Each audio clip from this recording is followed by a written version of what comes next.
আমাৰ ছাত্ৰ-ছাত্ৰীসকল তোমালোকৰ লগত আন এটা ইম্পৰ্টেন্ট পাঠ আমাৰ পাৰিশ্ৰত এভুমুখী এই পাঠৰ লেখক আছিল ৰথীন্দ্ৰনাথ গোস্বামী।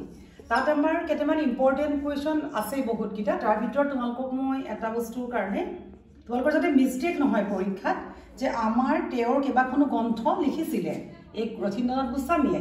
তেওঁ শিশু সাহিত্য, ভ্ৰমণ কাহিনী আৰু চুটি গল্পৰ সংকলন এটো তোমালোকৰ পৰীক্ষাত প্ৰশ্ন বেলেগ বেলেগকৈ আহিব।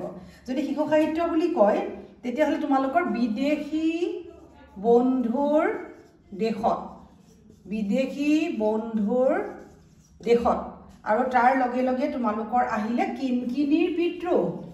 গতিকে কিনকিনিৰ বিদ্ৰোহ, গতিকে এখন হৈছে শিশু সাহিত্য।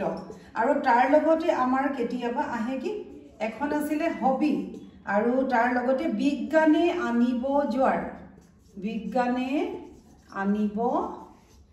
জোৱাৰ, আৰু আহিব অংক জংক পংক।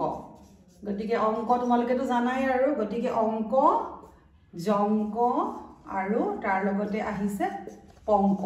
এতিয়া কথা হ'ল কি এইখিনিৰ লগতে আমাৰ আছে ৰথীন মামাৰ অংকৰ মজা। এইখনৰ মাজতে আছে ৰথীন মামাৰ অংকৰ মজা। এতিয়া এইখিনিৰ লগত ইউনিভাৰ্স এণ্ড সোলাৰ ফেমিলি বুলিও আমাৰ এখন কিতাপ আছে, তোমালোকে পাবা ইউনিভাৰ্স এণ্ড সোলাৰ ফেমিলি।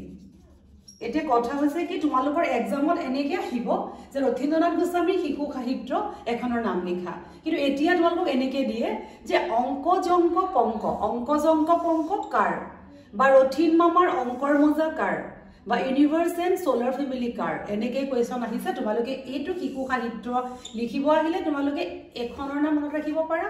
এইটো এটা কুৱেশ্যন আহি থাকে ইউনিভাৰ্স এণ্ড সোলাৰ ফেমিলি কাৰ বুলি আহে। গতিকে এইখিনি হৈছে তেখেতৰ শিশু সাহিত্য। শিশু সাহিত্য দুখনৰ নাম লিখিব দিলে লিখিব পাৰিবা।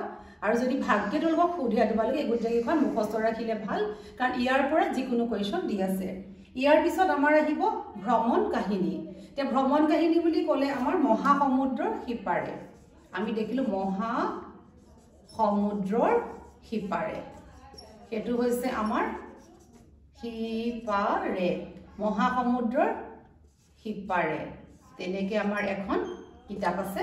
আৰু তাৰ লগতে আছে সমুদ্ৰিকা, তোমালোকে চাব পাৰিবা। আন এখন আছে সমুদ্ৰিকা বুলি এখন আছে, সমুদ্ৰিকা।